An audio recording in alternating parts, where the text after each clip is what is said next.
Unsyndicated presents What the Puck with Sean Baligian.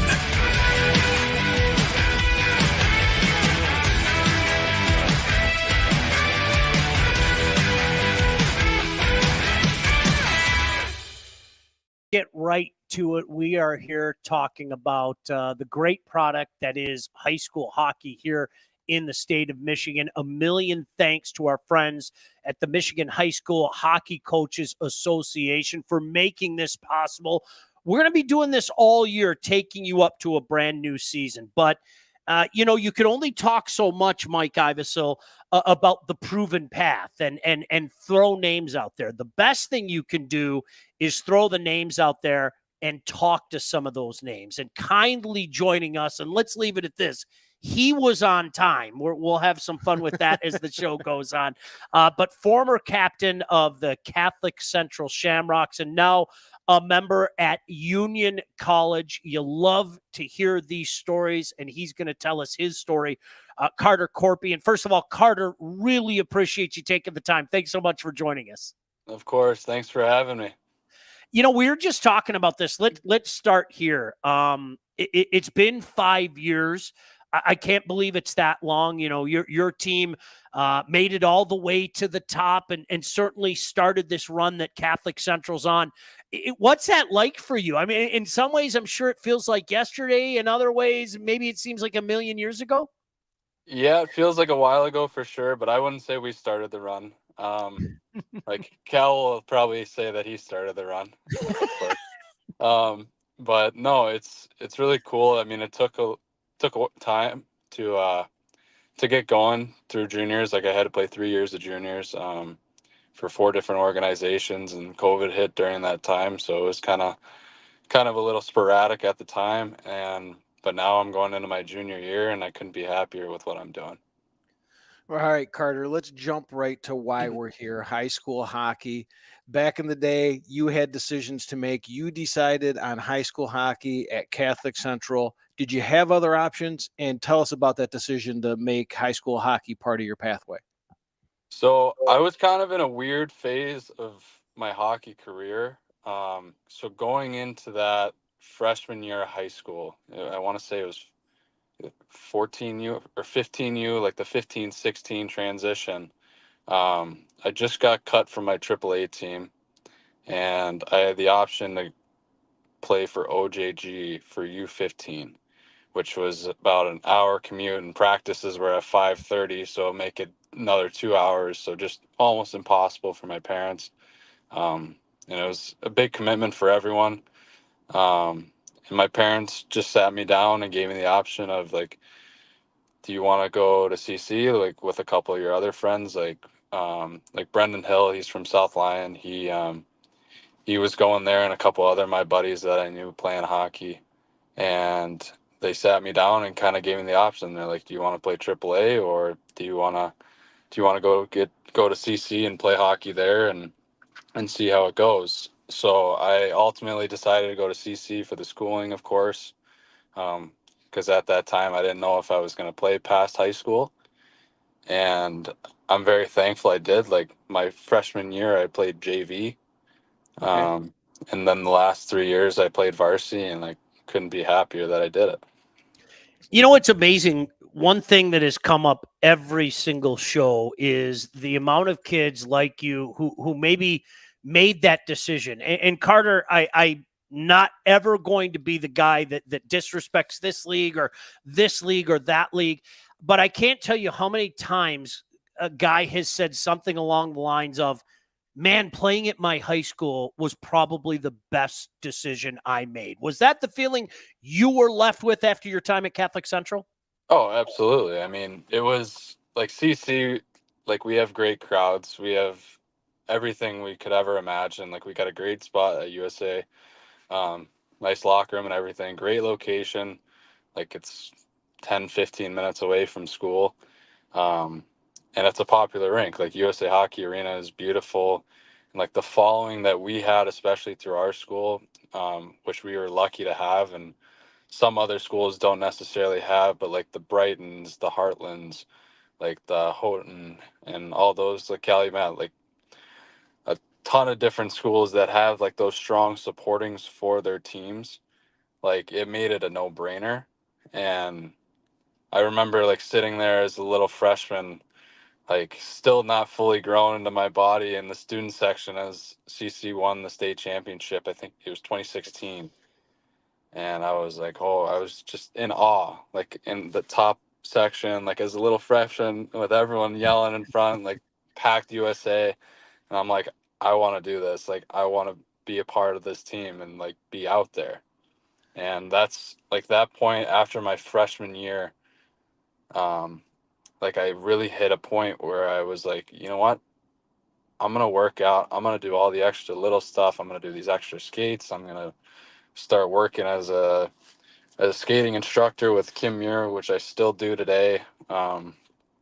Like just extra little things that a lot of people might not necessarily want to do, but if you ask most people, what they'll probably say about me is I'm a gritty person. Like I don't just accept like not being able to do something. So once I have my mind set on it, I really had it on it, and I'm happy I chose it. That is great. We're glad you chose it too, and I'm glad you brought up that moment at USA when they're winning the state championship. Because every time we do this show, I ask the coaches, how do we get more kids in there to see that? Because being in that experience, it leads you to want to play high school hockey. You want to play in front of that crowd. That gets me to my question, which is, of your 3 years or even your other year playing JV, what is your favorite high school hockey moment, and what is the story that you always love to tell when you get together with the guys? Um, I'd say I probably have two. So obviously the obvious one was senior year winning the state title. Because we missed out the 2 years before. I had so junior year I had a broken thumb that I suffered in the Catholic League Championship against St. Mary's, and I scored later in that game with the broken thumb, and then I couldn't play in the state tournament, and I had to watch. I watched us lose, and that was a heartbreaker. And so yeah, I'd say probably that Catholic League Championship, scoring with a broken thumb, and then definitely the title. Excellent. Carter Korpi kindly joining us. Of course, he formerly of Detroit Catholic Central, although that's such a special place. You'll always be a Shamrock. There's no doubt about that. And now with Union.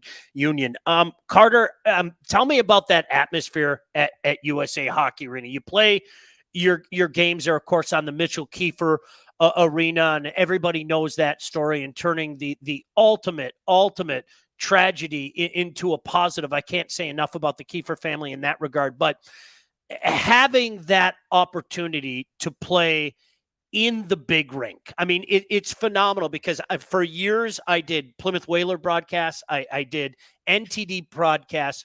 Very rarely do you see fans crammed into that place like you do championship weekend. That is a special place.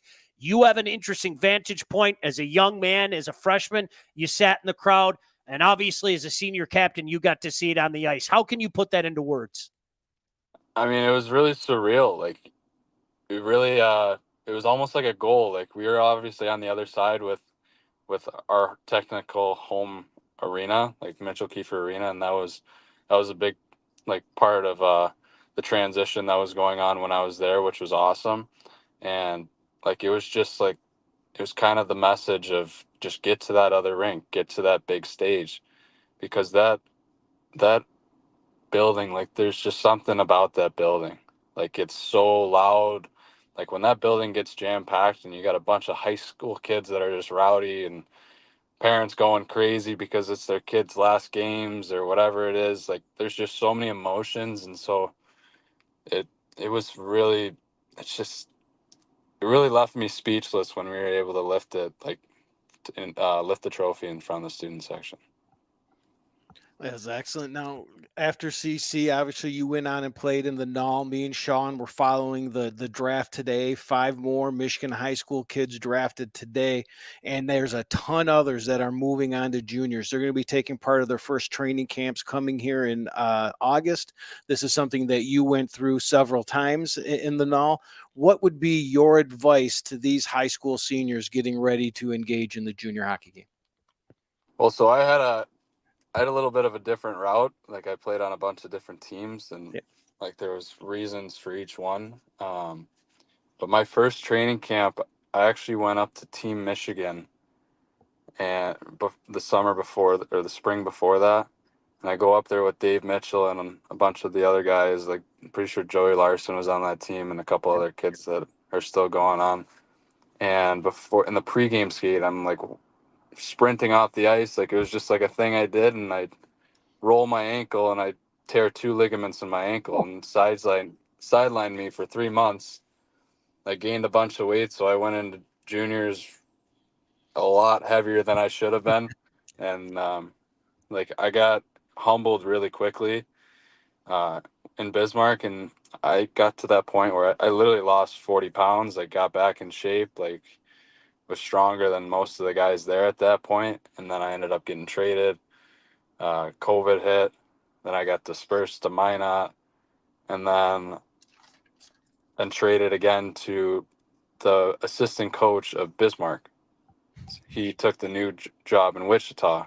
So it was the same guy that I had started out with that talked to me in the first place, like trying to get me to tender with Bismarck, that ended up helping me get my college scholarship and then um, helped me move on. Like it's it's a grind, and if you have to be determined in it and you can't quit, like you're going to get so many different boulders thrown at you, and you just have to keep shoving them off Isn't and that keep awesome? pushing. That is what we've heard almost Awesome. from everybody when I ask, what is the one thing you want to say to these guys going on to juniors? And they say it's all about resiliency. It's all about being able to bounce back from those boulders you mentioned that are getting thrown at you and keeping your head up. And to your credit, every year your production went up. So you were resilient, and it's a great job. Yeah, thank you. I mean, and then like just on the side note of that, so that before that third year, I was able to get an offer scholarship from the Air Force Academy, and I accepted that. I wanted to do it, and I like got my ACT scores up. I got a recommendation from Congress, all this good stuff, and I'm going into the last playoff series of my junior career, and I get a call from the assistant coach at the Air Force Academy telling me I've been medically disqualified. Mm.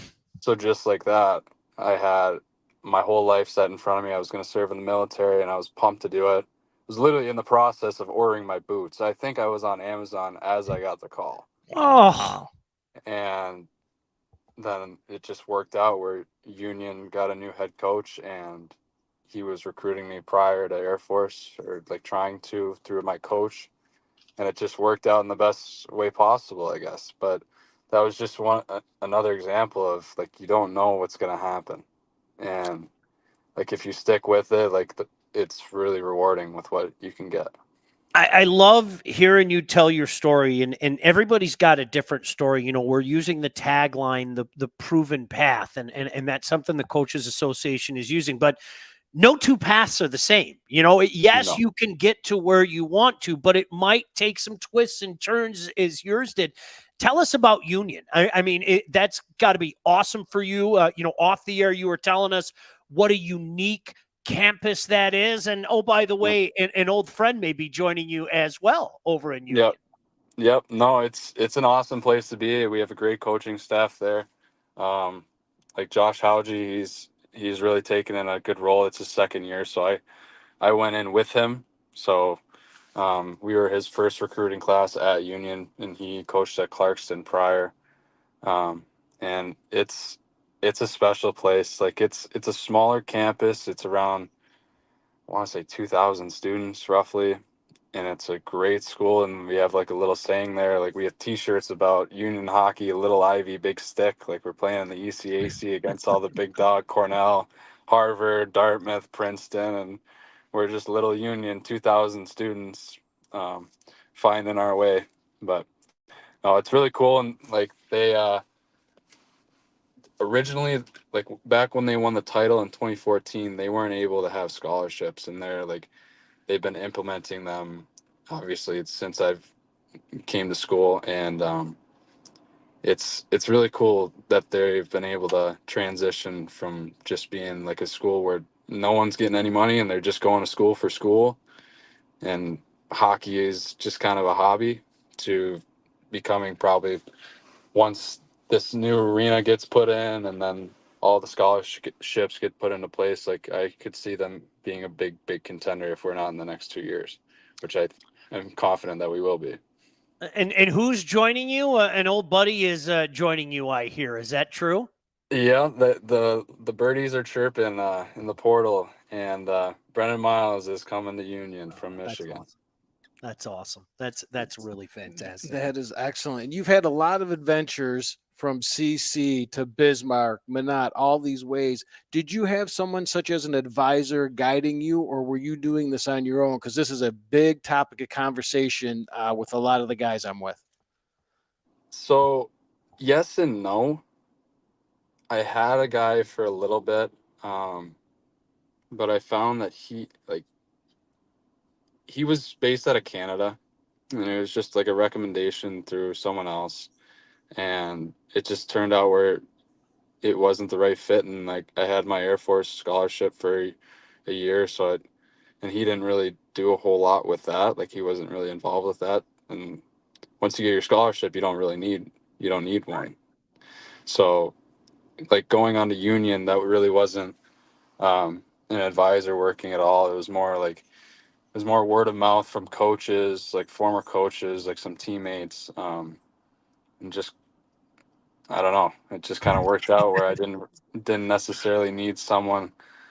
Like I didn't need to pay someone necessarily to do dirty work for me or ask for favors. It was just kind of what I tried to build by myself. Excellent. Carter, one thing before we let you go, really appreciate the time. And trust me when I say this, a lot of people have been following your career and rooting for you. You're always just a tremendous player and a class guy. But if there's a young player watching right now that, is maybe in the same spot that a lot of guys have been, do I play here? Do I go play for my high school team? In closing, what would you tell them about your experience and how that helped you get to where you are? So I'd say my best advice would be God gives his toughest soldiers the toughest battles. Kind of a little quote that I kind of use sometimes. It's not like a popular quote, I guess, but I like, you just got to be resilient. And at the end of the day, you can't let anyone tell you you can't do something. You just got to be faithful in what you're doing and have a purpose with what you're doing, and trust your support staff, like especially your family. Like my family has helped me through everything. Like my mom, dad, younger brothers, I should say. And yeah, they do everything for me. And I can't thank them enough. And if you have that support system, like keep your circle small and just work in the dark and do your thing. I think that's a great quote, by the way. Yeah, he can dismiss that quote. Carter, I think that's a great quote. That's a quote to live by. Hey, man, seriously, appreciate the time. Continued success to you. I know so many people are keeping an eye on what you're doing, and conversely, keeping an eye on what Union is doing. We're moving so many guys on. It seems every time I watch a game, I'm going, go Union, go green, whatever the case may be. So many guys are moving on, but nothing but the best to you. Continued success, Carter. Thank you very much. Carter Korpi kindly joining us. Great. What a class act. Absolutely. Huh? Oh, wasn't that great? My goodness another gracious. another great young Shamrock.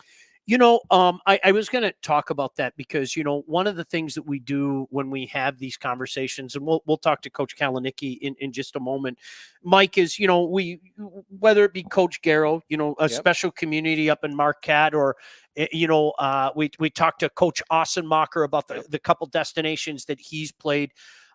You've had an up close and personal look at the brotherhood at Catholic Central, and your son, of course, was a big part of that. It really is a family with Catholic Central. It is, and it was great to hear Carter mention where he played his freshman year, which is in that JV program. Yeah, and not every school has the luxury of being able to put forth the JV program that CC does, but it does start right there. When Sebi went there, he could have, up and down, up and down. He's like, I want to play every game. Put me on that JV team. And by the time they won that third championship, the look on his face when I brought up, what does it mean to be in that locker room with those seniors? He barely could talk. It was like the Stanley Cup thing. Yeah. He just said, they're my brothers forever. Right. Like we went to war from JV, won the JV championship, and were part of that state championship, and then two that they were a big part of. And we talk about that C word, the culture there, and it's what develops guys like Carter Korpi that can go on and be resilient amongst the things that have happened and end up in Union. There are so many guys out there. I thought it was interesting. One of the things that Carter mentioned, and this is an opportunity. I know I'll get the business for this. Dave Mitchell, no secret, is a friend of both of ours. And the guys like Coach Mitchell, like Coach Gadwa, like Micah up in Houghton, like so many other coaches that give of their time after the season to go work with Team Michigan or whatever the case may be. You can't put a price tag on that because those guys, not only are they coaching, but they become mentors and they give good advice on, maybe the do's and don'ts, because a lot of these guys have been there before. Look, Coach Mitchell, Dave, don't get mad at me, played at Western Michigan. Brandon Kaleniecki played at Michigan. They've been to places that so many of these guys want to get to, and you can't put a price tag on getting that extra bit of advice and tutelage, if you will, from guys like that are giving of their own time. And when they do that, it all bounces back on the things me and you talk about all the time during the high school year, is how good of a look that is on your program. And everyone will say, well, how did Dave Mitchell get this kid to come play for him? How did Cal get they recruit? No, because of what they do, who they are, where they've been, and where they can get you. And the advice that they give is priceless. People want to come play to that. If we had more leaders like that, and I mean that not as a shot at anybody, but if we had more leaders like that, it's more glowing onto them, we would have more kids rushing to play high school hockey. I think one of the exciting things, I always use a term when we're doing the state champ show, and we're going to catch up with our buddy Johnny Kidd at some point in time in the summer as well. Here we go. But I always use a term called the usual suspects, and I want to explain exactly what I mean by the usual suspects, because I think it's an important part of why high school hockey has gone like this in the past decade. I always say, forget 30 years ago when we were kids, right? Mm-hmm. I'm talking the last 10 years, it's gone like this. But Eric said, are you guys in a basement? Yes, we're in my basement studio, and it gives me an opportunity because I think we've always explained what's behind on the other side. So right there, do you see the board next to Mike? Point to that right there. That's legitimately Mike Babcock's dry eraser board. I was gifted that. So that's legitimately Mike Babcock's dry eraser board. Jack Johnson's 2010 Olympic stick behind me, and Joe Sakic's stick above there. I have Chris Chelios' stick over there, but that's more personal. I'm a Chelly guy. Well, but that's so what you yes, used to do that damage. I broke some things over there, taking shots. I was angry, and so that's how I take out my frustration. Occasionally I let a few rippers go down here, and that's the way it goes. All right, listen, you got to give this guy credit 100% because he's coming straight from his kids' games. Yep. Like you can't put a price tag on that. Family first, there's no doubt about that, but he knows a little something about not only his immediate family, but certainly the Shamrock family and brotherhood that we just spoke of. He's a former Shamrock. He's the head coach of the Shamrocks. He is Brandon Kaleniecki, kindly joining us. And Cal, I know it was a rush for you Really appreciate you taking the time, pal. How are you? I'm good. I'm good. Thanks for having me. Yeah, it's a bit hectic getting them in, getting them upstairs, trying to get them changed for bed, but we got it done. My wife's finishing it up right now, so you do what you got to do. You got the assist on that one, Coach. Yeah, she finishes all. She's the one that takes care of it. Cal, you know what? We set Carter free about 10 minutes ago, but Carter's been sitting here waiting to say hi. So, if you want to pull Carter back up, Blake, can we pull Carter? There he is. Carter was outstanding, but Carter, I think you're familiar with this guy. Cal, Carter, Cal. Carter, how you Nice to meet doing? Cal. Yeah, we go back a few years, that's for sure.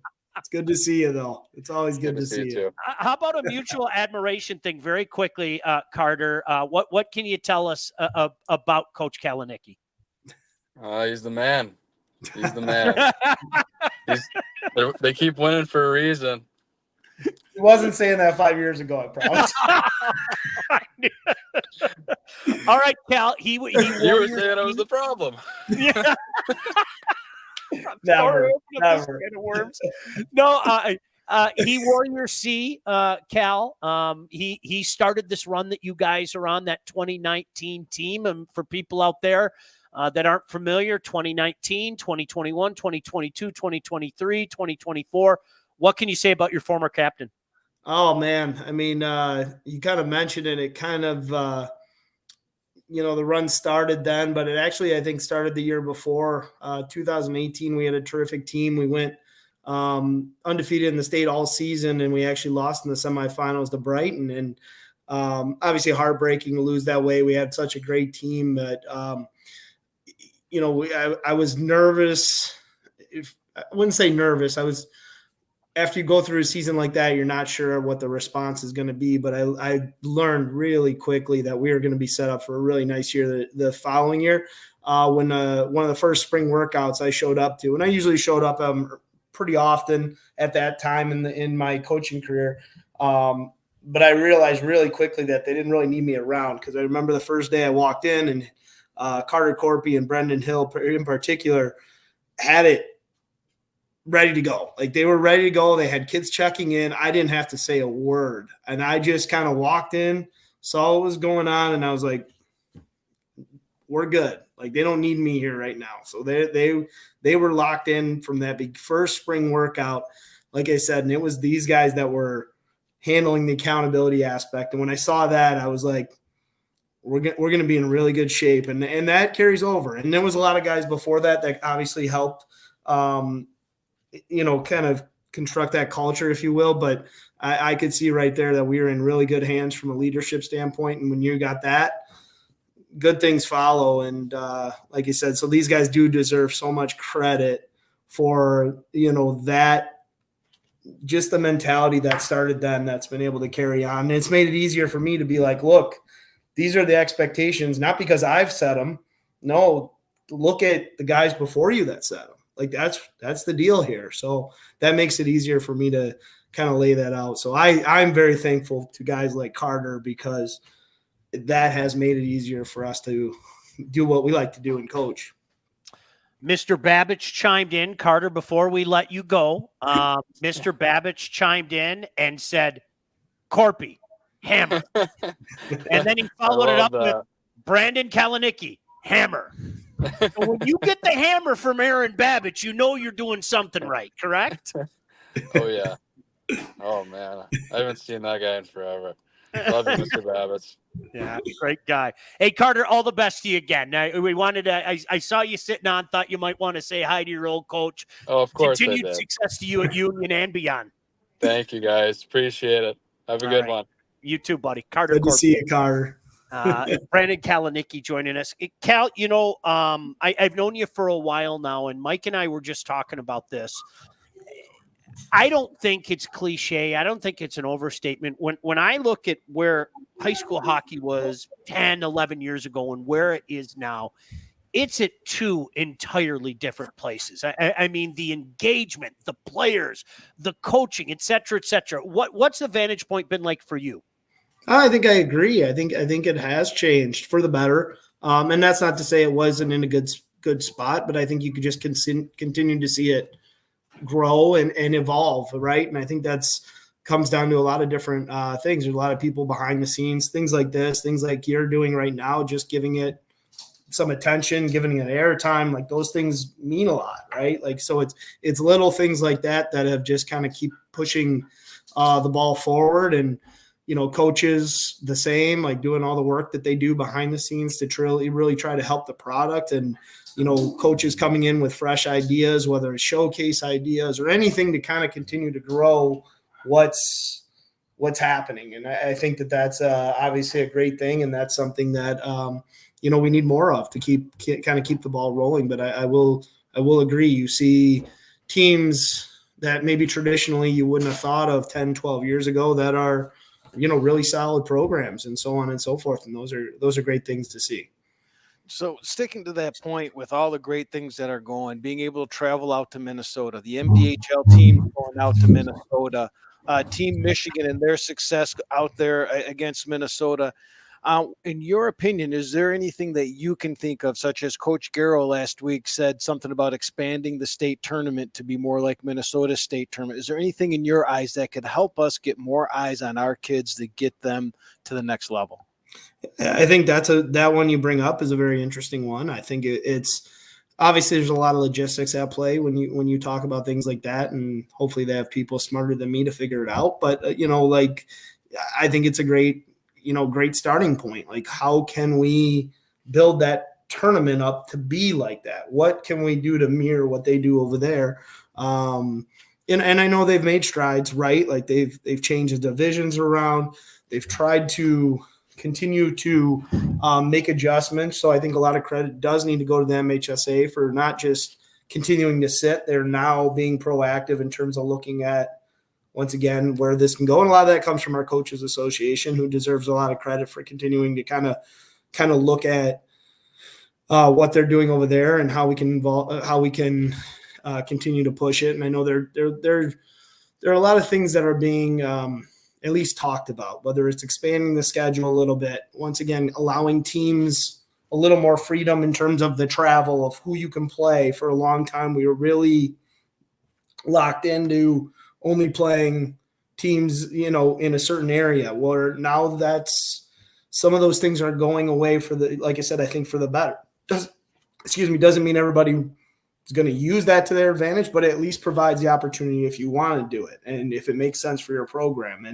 And I think that just gives more opportunity for those that are able to figure it out and want to pursue it. And, you know, I think some of those things hopefully can continue to open up other doors. And like I said, you know, we're looking at different opponents. Like I said, that just provides more opportunity for different eyes. Like I said, we're going to go out to Wisconsin this year. That's the first time we've done that.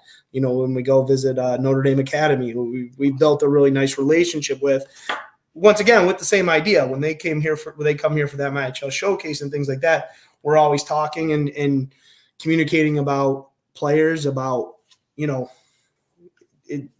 who's that guy in your team? Like, is he getting interest? Like, who, little things like that help. Or maybe they see a player on our team and like, hey, he's a really good guy, like really good player. Like, I know this scout pretty well. He might be a good fit in that level. Like, so little things like that. And then, like I said, just a lot of the showcases that continue to grow. The MDHL, those type of things, the Team Michigan, once again, if we can figure out a way to open it up just a little bit more, that would be even better. But like I said, there's also a lot of challenges when you start doing those things as well. So it's not easily done, but I think a lot of the conversations are at least taking place now. Whereas maybe 10 to 12 years ago, I think maybe it was a little bit harder to get anywhere with some of these things. Brandon Kaleniecki kindly joining us, of course, the head coach at Detroit Catholic Central. We talk so much about the proven path. While we have you, we'd be remiss if we didn't talk about your experience. And for people out there that aren't aware of this, Coach Kaleniecki was once just Brandon Kaleniecki, a member of the Michigan Wolverines. And when we had Red Berenson on, it was great to talk to Red. And Red was like, oh, make sure you tell Brandon hello. I mean, he's still sharp as a tack and everything. But Tell us about your experience. I mean, it's great that so many guys are moving on today. You were one of those guys that moved on not that long ago, Cal. Well, it was a long time ago, Sean. It's 20 some years ago now we're looking at, which is scary to think about. But yeah, I was never really thought about it, to be honest, when I was in high school. My biggest, I was fortunate to make the CC varsity team as a sophomore the year after my middle brother graduated. So he played on the 97 state championship team, and I made the team in 98 as a sophomore. So for me, I was like, oh, this is the best thing ever. When I started that path, I didn't think anything about junior hockey, college hockey. Like, that was not even something that we thought about at that time, right? Like, it wasn't just it just wasn't really – we didn't think it was even attainable. You know what I mean? So just went through the process, played my three years at CC. End of my senior year, started getting interest from a couple of junior teams, and one of my best friend, Dave Moss, who might know from he played in the NHL and had quite a career for himself. We both were getting real interest from St. Louis in the North American League at the time, and so they tendered both of us. Now, the year before, Keith Rowe, who was the captain of the 99 team, he played there. So we had kind of developed a little bit of a relationship with that team. And I would like to say it went great right at the beginning, but it really didn't. We got there. Rick Zamba was the head coach. There was an ownership change. And basically within the first week, him and the ownership didn't see eye to eye, and he was basically fired. Or let go, or whatever that situation was. It kind of drastically changed everything in terms of what we were looking at.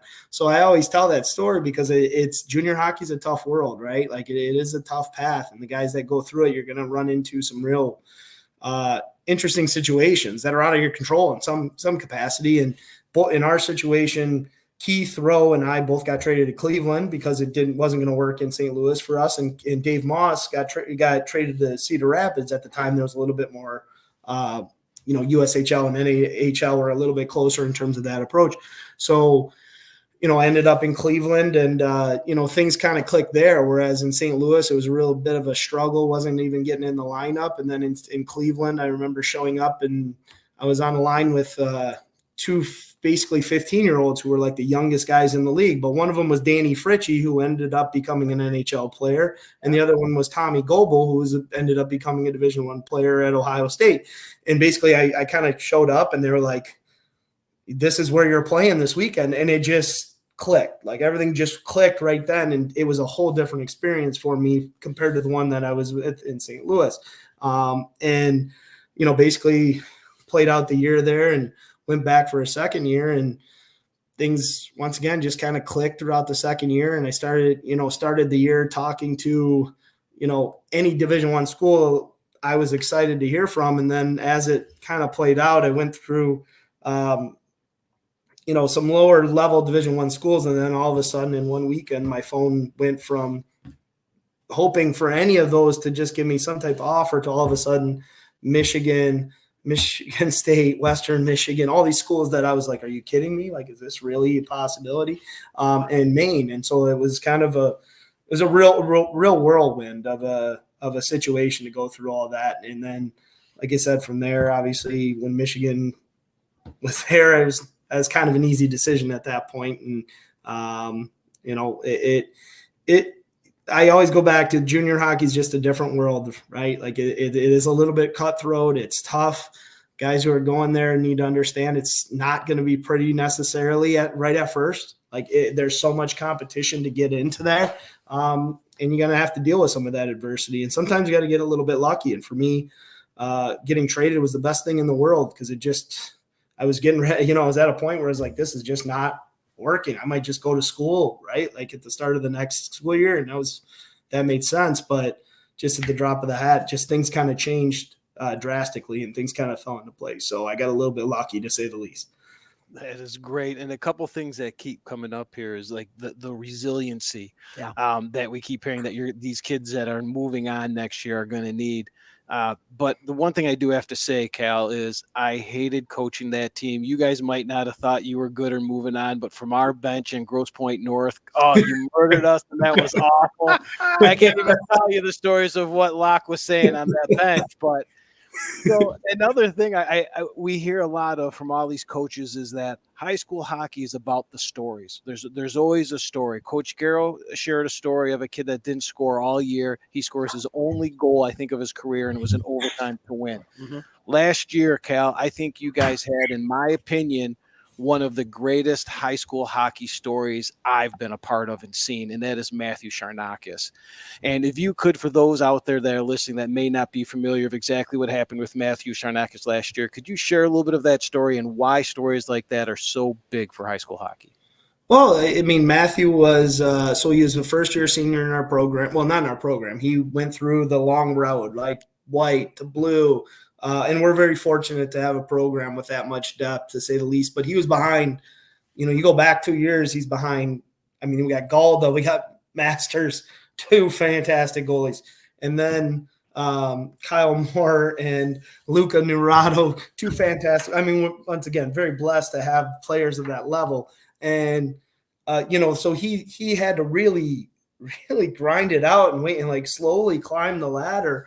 And even when he was coming in, and I'll be honest, it's one of the first things that I have to do is be like, I'm not sure where he's at, right? Like the competition, there was 3 goalies that we thought were pretty close, and we were kind of hemming and hawing throughout all of our fall program, throughout all of the start of the season. We kind of, rotating a little bit for a long period of time. And eventually over time, you could just see Matthew's confidence continue to grow every time he went out there and played well, and so on and so forth. And basically got to the point where he won the job. And it wasn't until pretty late in the season when we were just finally like, he's the number one guy. And I think that's a great story, because then you see down the stretch of how great he played. And in that final where we came out a little bit sluggish or just a little bit jumpy or whatever the case may be, he made some great saves that were needed. And he did that all playoff. And he really did that for the last month and a half of the season. And even before that, it just took us a little bit of time for us to kind of get to the point where we were saying, hey, he's our number one guy. And part of that had to do is we had a couple other good goalies too. But he, you talk about the resiliency. I mean, that's a kid that could have easily turned away so many times, either looking at the depth chart, looking at the start of the season. I remember when we went to, Toronto, he was playing the exhibition part. He actually played with the younger team for a bit because we were trying to get everybody ice time in the, and stuff like that. And so, and never once did he complain. Never once did he question it. Could he have? Sure. He probably could have. And right now he probably looks back and probably absolutely can. And we owe him that one, right? Like, but you kind of see, you love to see a kid like that. And what makes the story even more special for me is what a genuinely nice kid he was, humble, quiet, like just went about his job, just always. And you could see the kids' reaction to him. Anytime he had success, they were thrilled for him.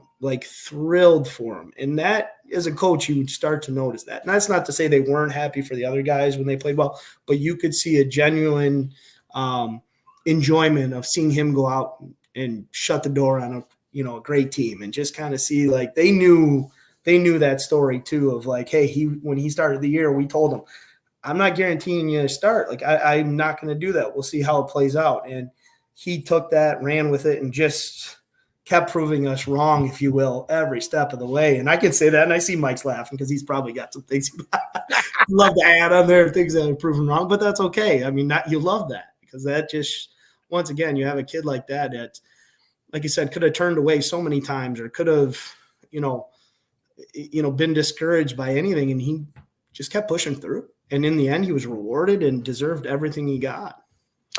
Great stuff, Cal. One thing before we let you go, and I can't thank you enough for your time and everything you do for the community and the classy DCC Shamrocks as a whole. But September 8th, Lions-Rams. Are you coming over for the barbecue again? Don't we? Yes. We have to do that again, right, Mike? Yes. They did win last year, right? They won that game. So, I mean, I kind of feel like I have to go, right? Like, it was a pretty special year for them, and we haven't had many of those. I know we were talking a lot that day of what would have been a good season, and I remember us having that conversation there, and I just kept thinking, man, if they get a playoff game, right? I remember us both saying, if they could get a playoff game at home. And I was so fortunate to be able to go to both playoff games. So that was, to me, was like, outside of being in being able to go to a Stanley Cup winning game, that's probably like the best thing I've been a part of in terms of as a spectator, is going to those two Lions home games. And just the feeling in that building was special. That was fun. Consider that your invite. Yes, consider that your invite Sunday night, Rams and Lions. Hope to see you back over here again. Hey, man, I really appreciate your time. I know how busy you are. You got two young ones. You got your busy life, but you're always great when somebody gives you a call. Whenever I have a question for you, you're always there, and I appreciate that greatly, my friend. Well, thanks for having me on. As always, we appreciate what you do here. All right, every little bit helps, as I said before. All right, Brandon Kaleniecki kindly joining us here. That's going to do it for us, Mike. Yeah. Two class acts, no doubt Absolutely. about that. Really appreciate both of them. And as I mentioned before, for people out there that don't know, Mike's son won 3 straight state championships with Detroit Catholic Central, and he is moving on as well. So now I'm a Lindsey Muskie fan. Yes. So let's see. I have to get some Union gear. I have to get some Lindsey Muskie gear. I mean, this is going to be. It's going to cost me a little bit, but it's worth it. You know me. I've got some Lindsey Muskie gear going, so I'll have some for you next time we come out. Looking forward to it. Hey, Blake, thank you as well. Most importantly, thank you for joining us. We're going to be doing this all summer long. Heck, even into the fall, because quite frankly, guys like he and I, we can't wait for the new season to start. It really is a special product. I urge everyone out there, if you're watching this and maybe you haven't checked out the great product that is going on right in your own backyard, get out to your local rink and support some of these teams. For Mike Ivesell, I'm Sean Belegian. Until next time, take care, and we'll see you at the rink sooner rather than later. What the Puck, featuring Sean Belegian. Produced by Todd Losey and Blake Matrazek. Executive produced by Sean Belegian and Todd Losey. Theme song and incidental music by Elliot Middleton. Engineering, mixing, and graphic design support provided by the Unsyndicated Podcast team. Don't forget to like and subscribe to What the Puck on all your favorite channels. While you're there, be sure to rate and review the podcast. Got something to say to Sean? Call the Unsyndicated hotline at 248-237-3257.